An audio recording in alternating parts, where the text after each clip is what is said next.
최성해 총장에 대한 얘기를 했습니다만 그 최성해 총장이 뭐 허위 학력, 허위 경력을 통해서 총장을 직을 유지하는 것도 좀 의아했지만 한편으로 제가 깜짝 놀란 게 있습니다. 그분이 25년이나 같은 대학의 총장을 하고 있습니다. 그래서 제가 10년 이상 그 대학의 총장을 계속 연임을 하고 있는 그 통계를 좀 제가 좀 얻기 위해서 자료를 요청을 했습니다. 근데 84개 대학에서 아마 자료가 온 것 같은데요. 예, 저걸 띄워보면 저렇습니다. 예. 가장 오래 지금 현재 총장을 하고 계신 분이 32년 2개월을 하고 있습니다. 29년 5개월. 이게 이제 13년 이상만 된 그거 84개 대학 중에서 9개 대학 이렇게 되어 있습니다. 물론 총장 임기, 사립대학은 임기가 없습니다. 총장은 임기 자체가 없어요.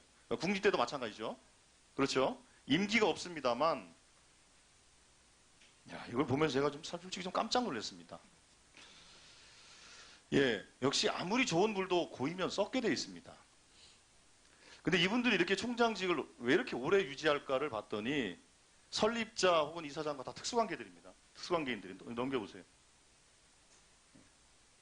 자, 그 계명대 신모 총장님 아버지, 그러니까 부자지간입니다. 경남대 형제지간, 동양대는 부자지간, 휴계예대 이건 할머니, 아버지, 아들 3대입니다. 광신대 장인사위, 한서대는 본인이고 한세대는 남편과 배우자, 광주대는 부모를 거쳐서 아들로, 가야대는 부자지간. 이렇게 모두 다 특수관계인들에 의해서 이 총장직들이 장기 집권으로 이어지는 그런 대학의 상황을 제가 봤습니다. 근데 이분들이 대학을 잘 운영하면 또 문제가 좀 덜할 겁니다만, 좀 넘겨봐 주세요. 예. 자, 저기 있는 것처럼 대학을 잘 운영하지도 못하세요. 앞서 PPT가 지나갔습니다만, 계명대 같은 경우는 대학 총장으로 취임할 때마다 대학 구성원들의 갈등이 있습니다. 교수들은 항상 반발해서 농성하고 시위하고, 대학 구성원들의 갈등이 좀 극에 달아 있어요. 자, 경남대 2011년 정부 재정지원대학, 동양대 2018년 경량 강화대학으로 됐죠. 추계예대, 광신대, 한서대 마찬가지입니다.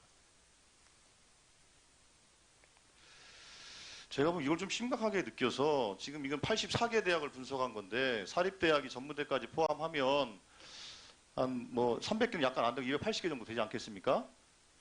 네. 그거를 저 부총리께서는 우리 그 종합감사 전까지 그 총장의 그 재임 그 연임 그 임기를 좀 전수조사를 하셔서 좀 보고를 좀 해주시기를 부탁을 드리겠습니다. 예, 알겠습니다. 혹시 요거 보면서 그 좀 뭔가 제도 개선을 좀 해야 될 필요성을 못 느끼십니까? 제도 개선할 필요성은 느낍니다만 사립대의 그 자율성이라는 측면에서 어느 범위까지 저희가 정책적으로 제도로 강제하고 또 그 권한을 행사할 수 있을지 이 부분은 좀 고민스러운 지점이 있습니다. 예, 그래서 그거를 뭐 임기를 제한하는 것은 쉽지 않을 겁니다. 지금 그 국립대 총장도 연임 제한이 있지는 않지 않습니까? 그렇죠? 예, 총장 자체는 연임 제한이 있지는 않습니다. 다만 예.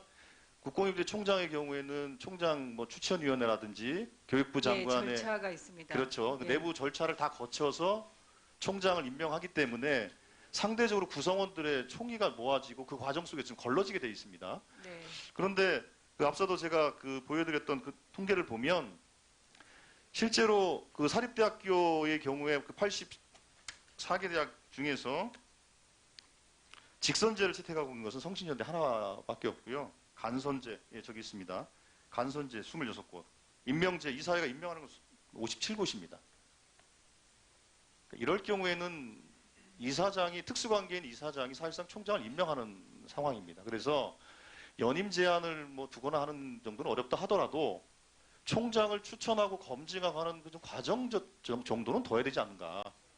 예, 네. 그런 생각을 좀 갖고 있습니다. 네. 그래서 그 관련해서 한번 그 제도 개선안에 대해서 좀 고민하셔서 종감 때 좀 의견을 좀 제시해 주시길 부탁을 드리겠습니다. 예. 예, 다음 문제 시간 강사 문제를 좀 말씀을 드리겠습니다. 지금 이제 시간 강사가 강사들의 처우 개선과 신분 안정을 위해서 우리가 강사법을 개정하고 그 관련된 제도적인 보완을 하지 않았습니까? 예, 근데 그랬습니다. 그럼에도 불구하고 강사들이 갖는 실제로 일자리를 좀 잃어버리고 하는 상황이 발생해서 우리가 그것을 보완하기 위해서 여러 가지 조치들을 또 취한 게 있지 않습니까? 예, 예. 그래서 이번에 추경에서도 예산을 반영했고요. 예. 자료 좀 띄워봐 주세요. 예. 그래서 아마 이제 1학기 때 그 줄어든 강사가 뭐 한 7,833명 이게 맞습니까? 예. 예, 예. 한 13.4% 정도가 줄었다고 돼 있고요. 좀 넘겨봐 주세요. 근데 이제 우리가 그 지난번에 그 강사들에 대한 지원 대책을 만들 때 주로 인문 사회 계열의 강사들에 대한 지원 대책은 만든 거 아니겠습니까? 예, 우선 인문사회 분야를 우선적으로 그렇죠. 예, 했습니다. 그런데 이제 저는 그 예체능 계열의 그 강사들에 대한 말씀을 좀 드리고 싶습니다. 저기 보시는 것처럼 강사의 한 4분의 1 정도가 예체능 강사로 구성이 돼 있습니다. 구성 비로는 그렇습니다. 네. 예. 그래서 제가 그 이 전체적인 예체능의 그 강사들이 얼마나 감소했는지는 통계는 사실 좀 구하기가 좀 어려워서 한 특정 대학의 한번 사례를 한번 찾아봤습니다. 예, 연세대학입니다.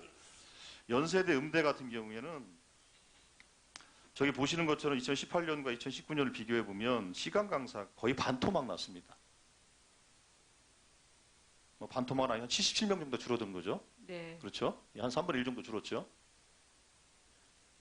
예, 그중에 전업이 59명, 비전업이 18명 이렇게 줄었습니다.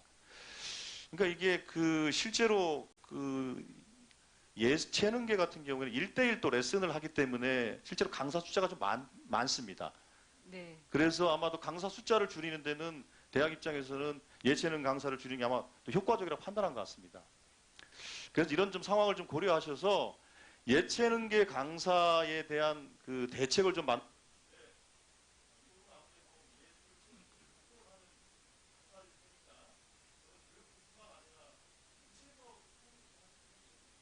예. 예.